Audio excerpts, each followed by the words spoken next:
viewers and friends, Andrew back again, and welcome to another episode of Michael Myers Mondays. And today I've got a couple of new items that I'm pretty keen to show you guys. The first one is a Halloween 2 Michael Myers Blood Tears mask from Trick or Treat Studios. So we're going to give a fairly in-depth review on that mask first, and then later on in the video I also have a Halloween t-shirt to show you guys.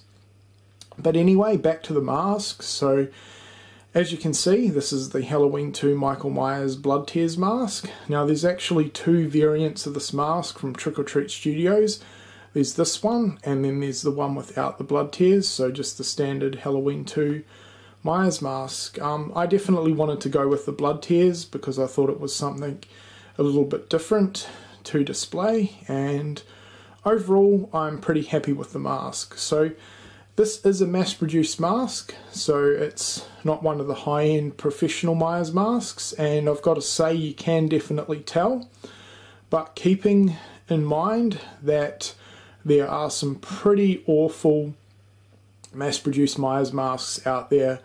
So with that being said, I've got to say overall this is the best mass-produced Myers mask that I've ever come across, and overall I definitely would recommend it.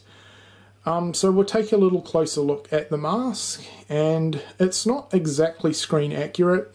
It's a little bit too thin in the face for my liking, but other than that I think they've done a fairly decent job detail wise.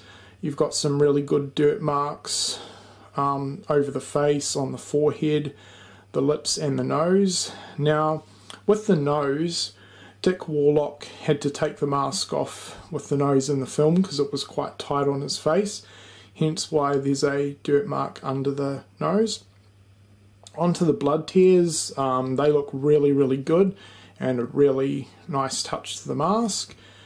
And there are flesh tones on the neck, and I've got to say, compared to some masks that I've seen on YouTube, they've done a fairly good job blending the flesh tones on this particular mask. It's not as harsh looking as some of the masks that I've seen on YouTube, so I'm really happy about that. That was probably my biggest concern with ordering one of these, but overall I'm pretty happy with it. There's a really nice little detail on the side of the neck where Michael got stabbed in the first film, so that's a really nice touch. Onto the hair, which is probably my biggest issue that I have with the mask. The quality of the hair isn't that good, which is kind of a shame, and overall kind of lets the mask down the most. Now if you're planning to order one of these, be very careful because the hair does fall out fairly easily. Not in massive lots, just in little strands, but if you're wanting to try and fiddle around with the hair, style it a little bit, just be very careful because the hair will fall out. So that's probably the mask's biggest downfall. But overall, I'm not really going to be wearing this too often, and this is simply mainly for display purposes.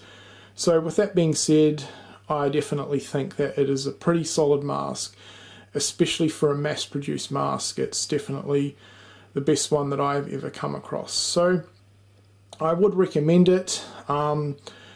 It's not a professional mask though, so keep that in mind, but as I said before, for a mass-produced mask it's a pretty solid effort.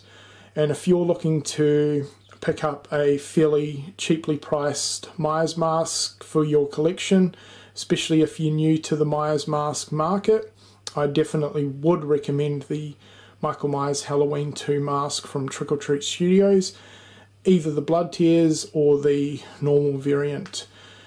So what I'll do for you guys is leave the Trick or Treat Studios website link in the description box, and you can head on over and check one of the masks out if you want.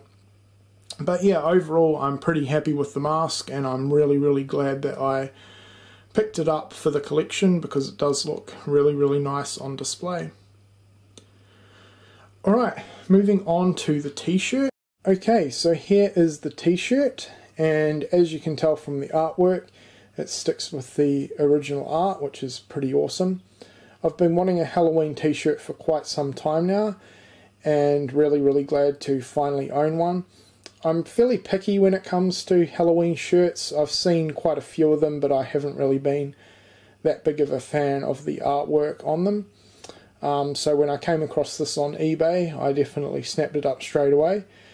And since getting it, I've got to say I'm kind of disappointed overall. And there's a couple of reasons for that. First of all, the actual t-shirt itself, the material, isn't very good quality. It's pretty thin, and the image itself is just an iron-on print, which is kind of disappointing. I was expecting something a little bit better in quality.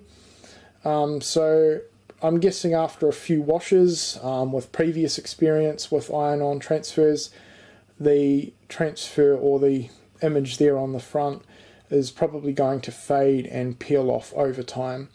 Luckily though, I did not intend to wear this t-shirt, so I won't be washing it or anything. It's just simply for display purposes within the collection. So with that being said, it's not too bad. But yeah, if I intended to wear this a lot out, I'd be kind of disappointed. So overall, it's pretty cool to finally have a Halloween t-shirt, but in terms of quality, I'm kind of disappointed with it overall.